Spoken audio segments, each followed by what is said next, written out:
بسم اللہ الرحمن الرحیم۔ السلام علیکم ورحمۃ اللہ وبرکاتہ۔ آج ہم اکابر صحابہ و صحابیات کے سلسلے میں جس شخصیت کا ذکر کرنے جا رہے ہیں وہ ہیں حضرت زید بن ثابت رضی اللہ تعالی عنہ۔ سن 2 ہجری مدینہ منورہ میں چہل پہل دکھائی دے رہی ہے۔ مجاہدین غزوہ بدر کی تیاری میں ہمتاً مصروف ہیں۔ نبی کریم صلی اللہ علیہ وسلم اپنی قیادت میں جہاد کے لیے روانہ ہونے والے پورے لشکر پر طاہرانہ نکاح ڈال رہے ہیں کہ اچانک ایک 17 سالہ لڑکا جس کے چہرے پر ذہانت، متانت، شرافت اور خودداری کے نقوش نمایاں نظر آ رہے تھے، ہاتھ میں اپنے قد سے بھی لمبی تلوار پکڑے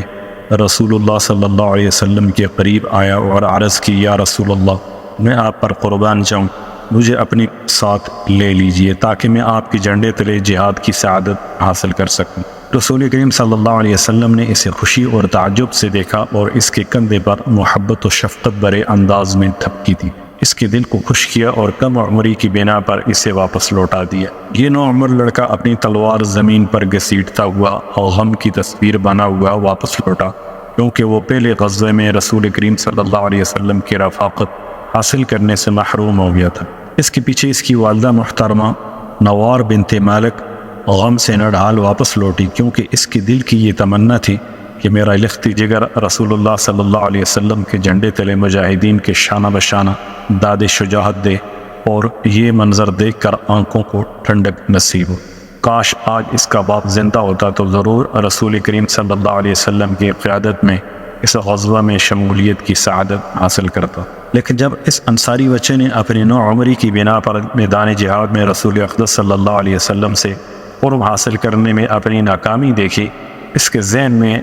نبی کریم صلی اللہ علیہ وسلم کا تقرب حاصل کرنے کا ایک اور طریقہ آیا جس کا عمر کے ساتھ کوئی تعلق نہیں تھا، بلکہ اس کا تعلق علم اور قرآن مجید کے حفظ سے تھا۔ جب اس نے اپنی والدہ سے اس کا تذکرہ کیا تو وہ بہت خوش ہوئی اور یہ طریقہ آزمانے کے لیے مستعد و چوکس ہو گئی۔ والدہ محترمہ نے اپنی قوم کے چیدہ افراد سے اپنے رخت جگر کی رائے اور انداز فکر کا تذکرہ کیا تو وہ اسے اپنے ہمراہ رسول کریم صلی اللہ علیہ وسلم کی خدمت اقدس میں لے گئے اور عرض کی، یا رسول اللہ صلی اللہ علیہ وسلم، ہمارے بیٹے زید بن ثابت کو قرآن مجید کی 17 سورتیں زبانی یاد ہیں اور یہ اس طرح درست پڑھتا ہے جس طرح آپ کے قلب مبارک پر نازل کی گئی تھیں۔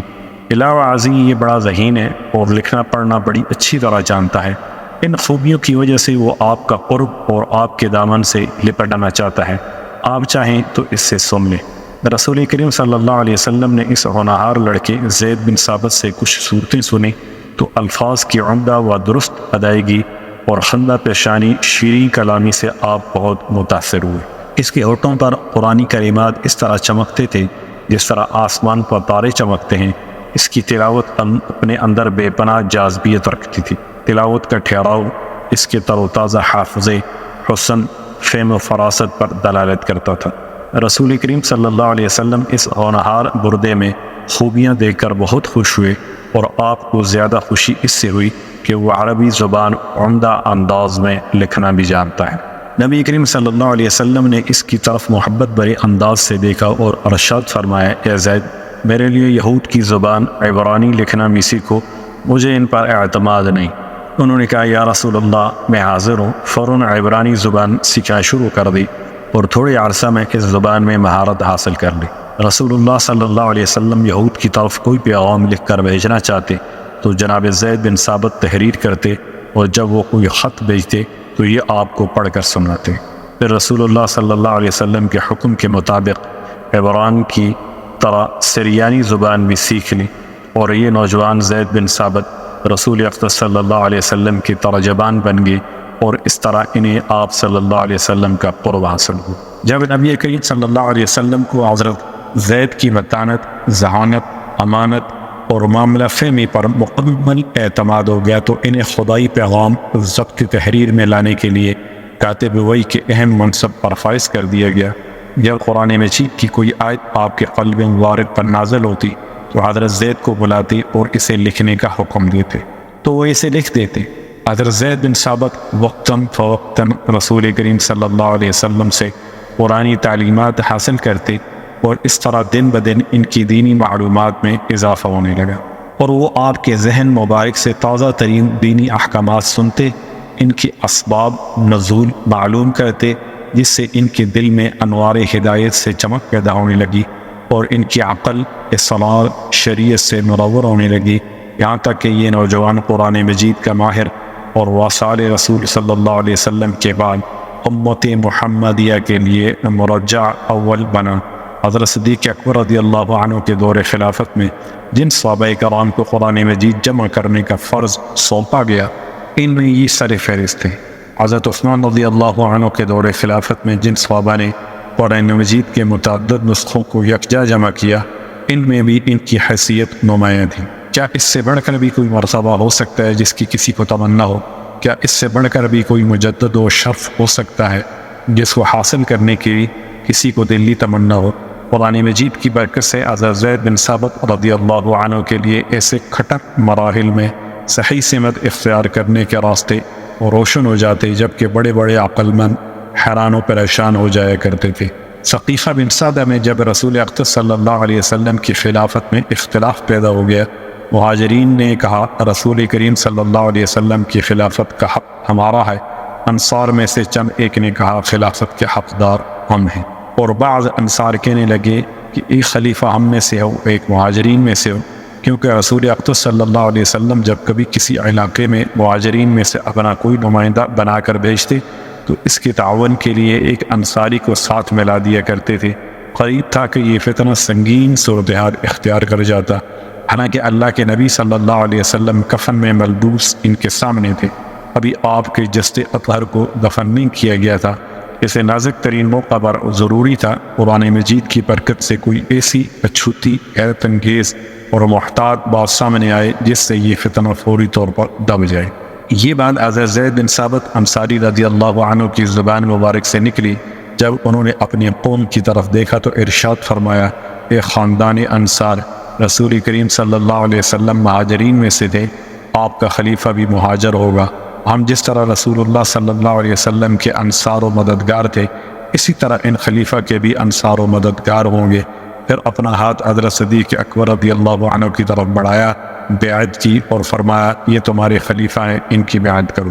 حضرت زید بن ثابت رضی اللہ عنہ قرآن مجید کی برکت اور طویل زمانہ رسول کریم صلی اللہ علیہ وسلم کی صحبت میں گزارنے کی بنا پر مسلمانوں کے لیے مینارۂ نور اور ان کے ہادی و مرشد بن گئے۔ خلفائے اعظام مشکل ترین مسائل حق کا حل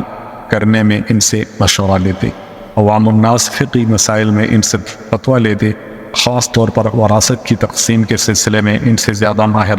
اور کوئی نہ تھا۔ فتح دمشق کے موقع پر خلیفۃ المسلمین سیدنا حضرت عمر فاروق رضی اللہ عنہ نے جابیہ نامی بستی میں مجاہدین سے خطاب کرتے ہوئے ارشاد فرمایا، لوگو، جو تم سے قرآن مجید کے متعلق معلومات حاصل کرنا چاہے وہ زید بن ثابت کے پاس جائے، جو تم میں سے کوئی فقہی مسئلہ پوچھنا چاہے وہ معاذ بن جبل کی طرف رجوع کرے، اور جس کسی کو مال چاہیے وہ میرے پاس آئے، کیونکہ مجھے مسلمانوں کے مال کی نگرانی اور اس کی تقسیم کا اختیار دیا گیا ہے۔ صحابہ کرام رضوان اللہ تعالی علیہم اجمعین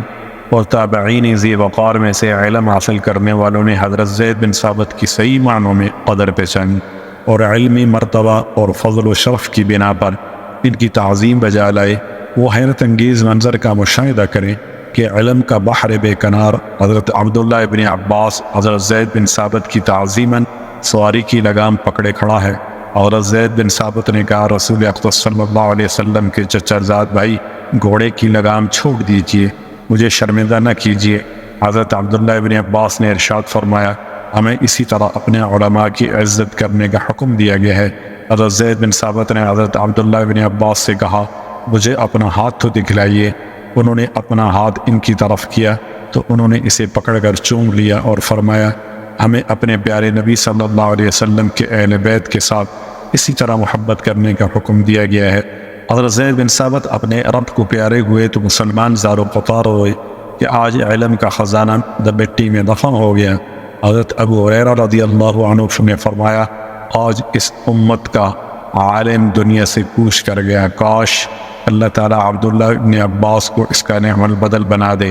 ان کے وفات پر شاعر رسول کریم حضرت حسان بن ثابت رضی اللہ عنہ نے ورثیہ کہا، جس کا ایک شعر کا ترجمہ یہ ہے، حسان بن ثابت اور اس کے بیٹے پر شعر گوئی ختم، زید بن ثابت پر نقطۂ آفرینی و معنی آرائی ختم۔ السلام علیکم ورحمۃ اللہ وبرکاتہ۔